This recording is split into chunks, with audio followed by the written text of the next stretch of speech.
good day. So, for today's video, we're gonna do a request video. For St. Patrick Day videos in the past, I would talk about an Irish-themed episode from The Real Ghostbusters and The Extreme Ghostbusters.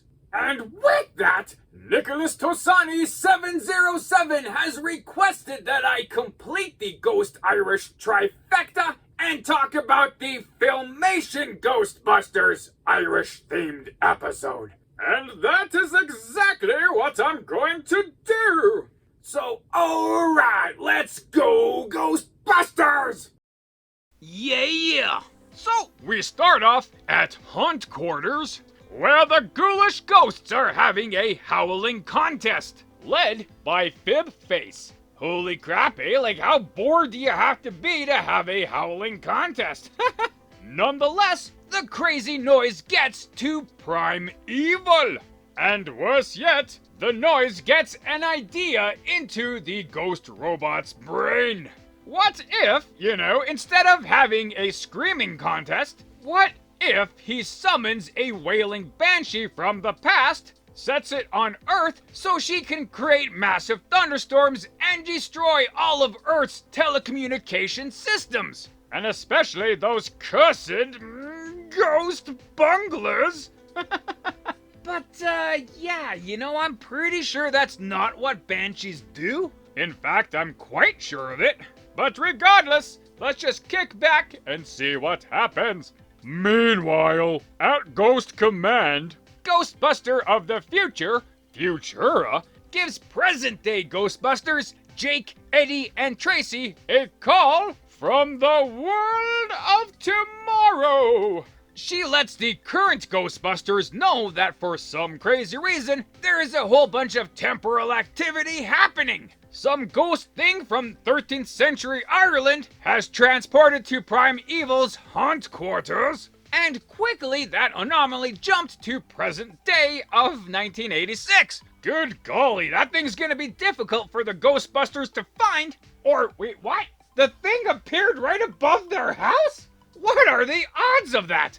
And worse yet, it is indeed a frickin' wailing Banshee. And she's wailing really good like. As promised, she is causing massive thunderstorms, destroying telephone poles and phone booths, and is even shooting lightning out of her hands. Shooting lightning? Who the hell does she think she is? The mighty Thor?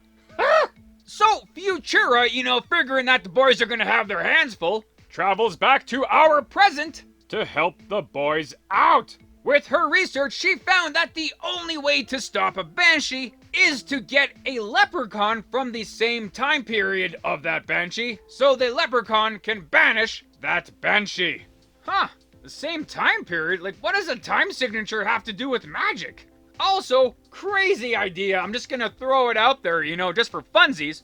I have some crazy idea that maybe Ghostbusters headquarters is full of ghost-busting equipment, specifically designed to banish supernatural beings of all kinds? Would you want to try something out, like just for fun?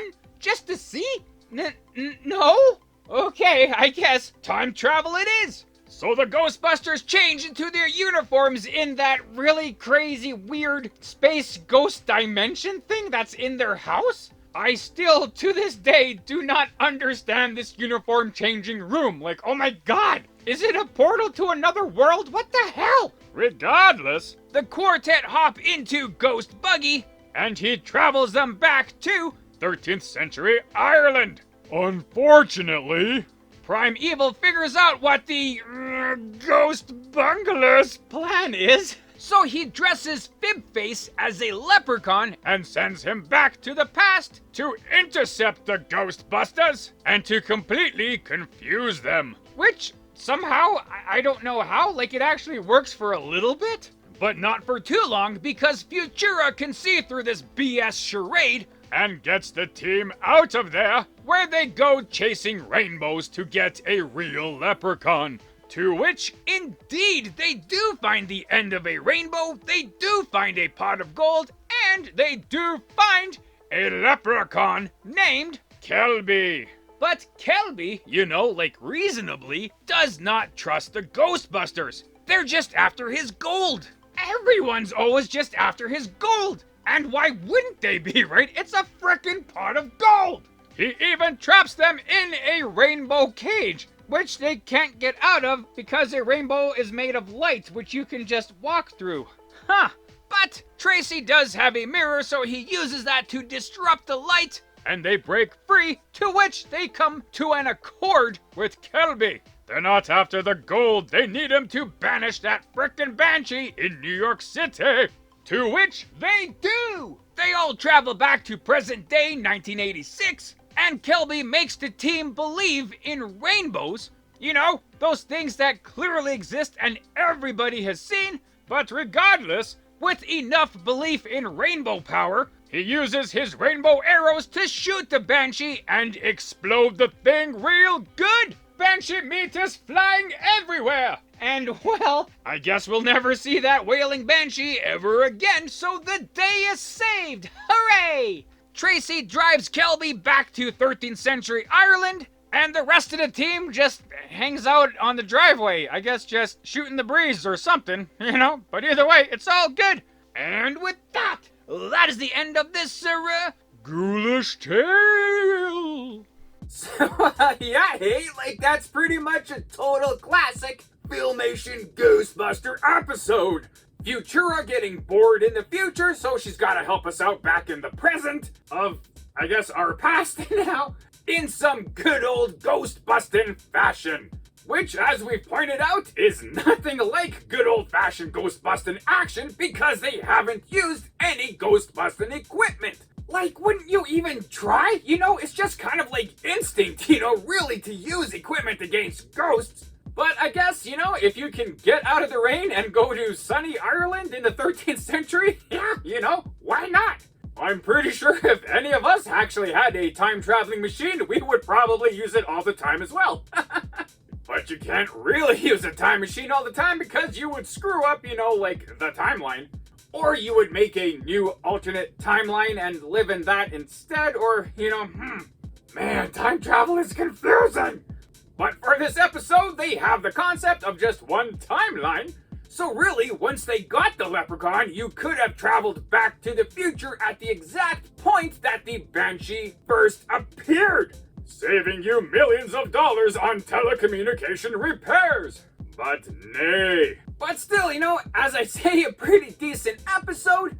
Pretty straightforward, you know, right to the point, with only minimal conflict. With an episode where the Ghostbusters, you know, kind of technically weren't the heroes, they were just kind of along for the ride, so it is a little different from the other episodes, but still, you know, pretty good. Spread the wealth of victory! But with that, we do have some more behind-the-scenes kind of things with the Filmation Ghostbusters and what passes for a Banshee in this episode and stuff like that going on over here. So yes, indeed, hey? Ghostbusters, leprechauns, and banshees. Some fantastic characters in this episode. But when it comes to the Banshee and a leprechaun, how accurately are they being depicted in this episode? Well, let us take a looky-loo. Also, for a quick little disclaimer, I may be wrong about some information here. I like to do my own research, so if I am wrong, please kindly let me know in the comments below, and we will all appreciate the comments of correction. So, Banshee.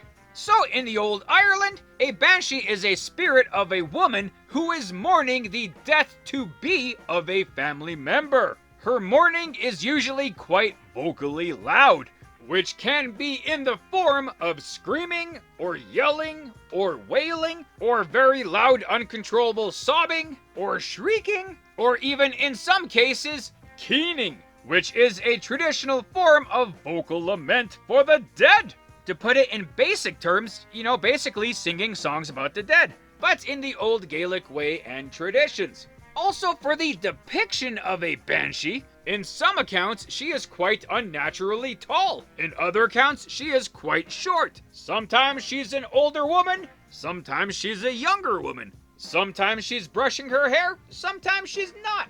But either way, she's always crying, always loud, and always sad. Understandably so, right? So, for how the Banshee is depicted in this featured episode, not really accurate, eh? In the cartoon, the Banshee is an evil spirit, is yelling out in anger, and causes a whole lot of destruction, which, no, not quite what Banshees do. So the only part that they really got right is that this is a female ghost from Ireland, and, well, the rest, completely fabricated. The whole concept of a Banshee being more evil and the one causing death is more of a modern update to the folklore. Not sure if that's from like Hollywood or whatnot, which unfortunately is kind of what most people kind of see a Banshee as. So let us take a look at our good buddy Kelby the Leprechaun. So again, you know, in old Ireland, leprechauns are smaller creatures, I guess technically classified as a fairy or a solitary fairy. So for a lot of it, leprechauns are mischievous little characters who are out for doing a whole bunch of pranks. Usually nothing, you know, malicious.